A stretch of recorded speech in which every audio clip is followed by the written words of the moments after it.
Він умів усе – співати, малювати, грати на роялі, мав акторський талант і, що головне, письменницький. Що б він не починав робити – писати вірші, лібретто, інсценізувати твори чи переробляти непопулярні п'єси – з-під його пера завжди виходили шедеври, що живуть і понині. У творчості він біг за кількома зайцями і зловив усіх, а от по життю його супроводжувала єдина кохана жінка.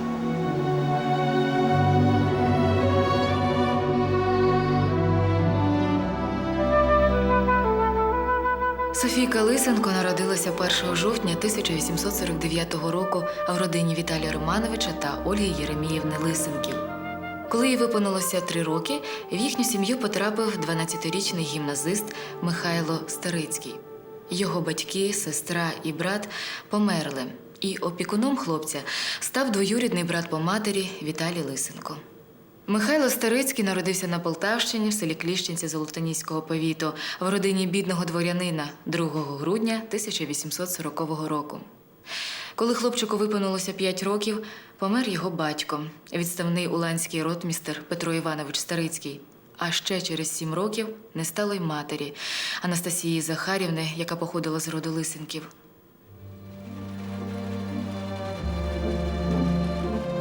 Слід зауважити, що обидві родини мали неабияке походження.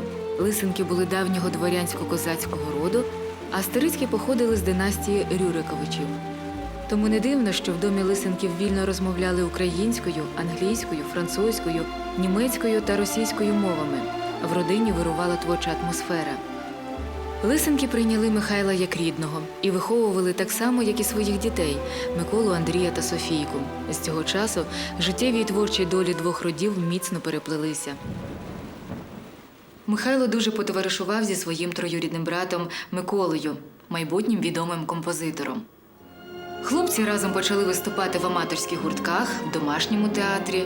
Микола писав музику, а Михайло – лібретто до неї. Цей творчий союз закріпився на все життя.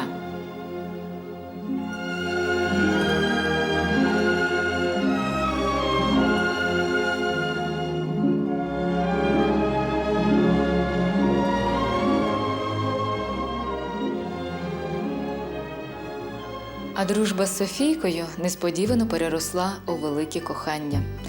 І коли Михайлові виповнилося 23 роки, а Софійці тільки-но 14, вони заявили батькам, що вирішили побратися.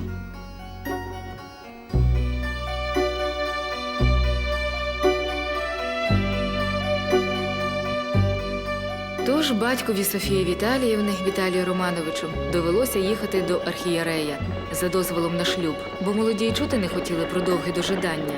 І навіть збиралися втекти, якщо їм заборонять одружитися, і батьки змушені були погодитися. Юні закохані домоглися свого, і 12 листопада 1863 року в маленькій сільській церкві повінчалися Михайло Старицький та Софія Лисенко. Саме в цей період Старицький написав вірш «Виклик», більш відомий як романс «Ніч яка місячна». Ніч яка місячна, зоряна ясная, видно, хоч голки збира. Вийдеш, коханая, працею заморена. Про молодят згадувала Софія Русова. Одного дня до нас прийшли Старицькі.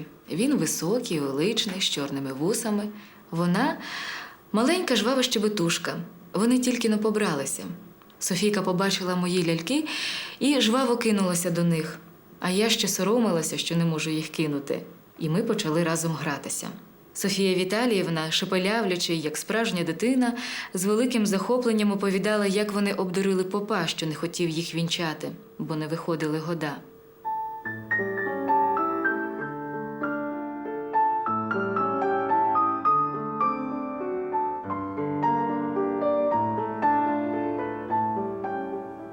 Після весілля молоде подружжя оселилося в Лебехівці, у прекрасному маєтку з величезною бібліотекою, яка дісталася Михайлу Петровичу у спадок від багатих родичів по батькові.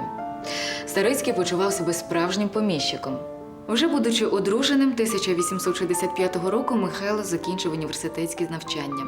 Спочатку він навчався у Харківському університеті на фізико-математичному та юридичному факультетах, а вже потім перейшов до Київського університету. Потім Старицький купує невеличкий маєток на Поділлі, Карпівку, і у 1868 році переїздить туди з родиною, де його поглинає ідилія сімейного життя. Як і кожен поміщик, він обожнює полювання. Пізніше ця пристрасть призведе до сильної застуди, яка переросте у ще більшу хворобу. Сильні болі у серця мучили письменника до кінця життя. Ще у Лебехівці в родині Старицьких сталися дві великих радості. 1865 року народилася перша донечка Маня. Софійці на той момент ще не виповнилося 16 років. А також Михайло Петрович саме тут написав свою першу п'єсу «Гаркуша», а Лисенко – музику до неї. Старицький згадував ті часи. Жінка моя співала сотничиху, я Гаркушу, а Микола – всіх інших дійових осіб і хор. З такими силами почали ми демонструвати цю оперу нашим родичам і сусідам, роблячи всюди неймовірну сенсацію.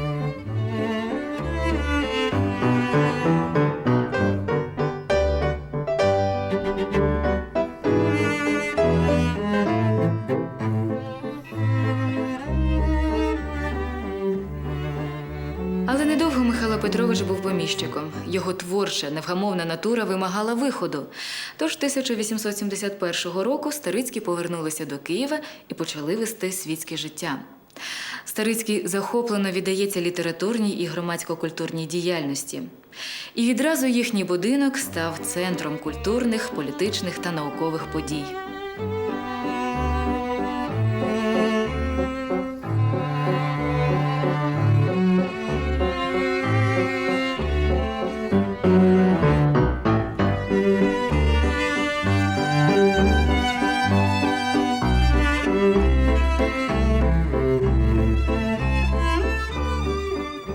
Один із друзів згадував: «За столом сила людей, усякі там люди сидять, і один одного не всі знають. От один гість звертається до господині дому і питається: Софія Віталіївно, а хто сидить по той бік у кінці столу? Не знаю, серденько, то хтось до господаря прийшов». Звертаючись з таким же запитанням до Михайла Петровича, гість отримує відповідь: «Не знаю, голубчику, то, мабуть, до Софії Віталіївни». Щасливі і бурхливі були молоді роки. Згодом Софійка народила ще 3 дочок – Люду, Оксану та Ольгу, і була вірним помічником чоловікові у будь-яких його починаннях. А Михайло Петрович багато працював. Писав, перекладав, наприклад, шекспірівського «Гамлета», казки Андерсена, сербські оповідання. Його часто звинувачували і у вигадуванні українських нових слів, таких як мрія, завзяття, нестяма, байдужість, які сьогодні міцно увійшли в літературну мову. І в тому, що він часто переробляв чужі невдалі п'єси, які після його інсценізації довго не сходили з театрального кону.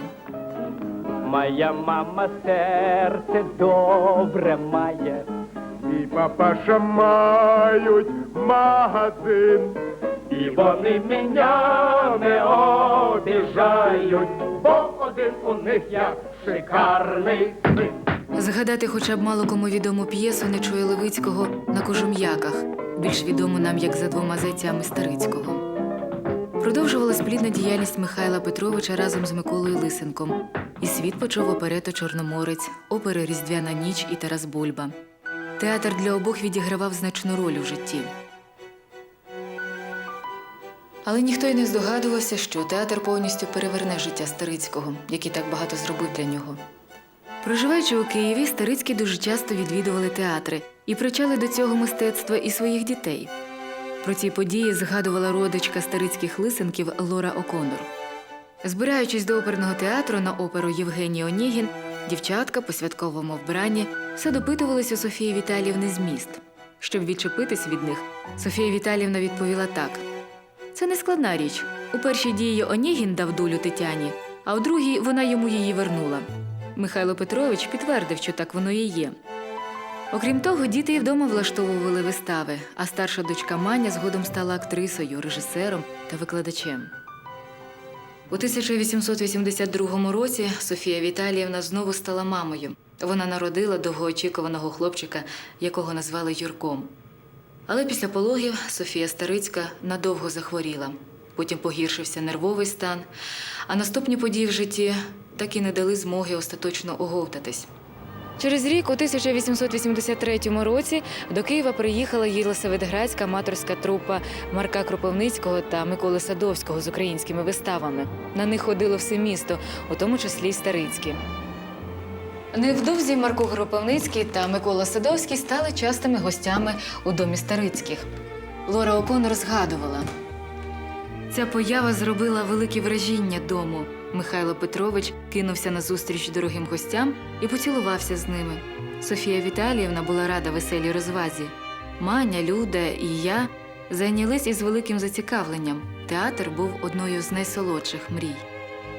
Скоро майже всі дівчата закохалися у Марка Кропивницького і вважали його за ідеал справжнього чоловіка. За якийсь час сталося так, що Кропивницький посватав Маню.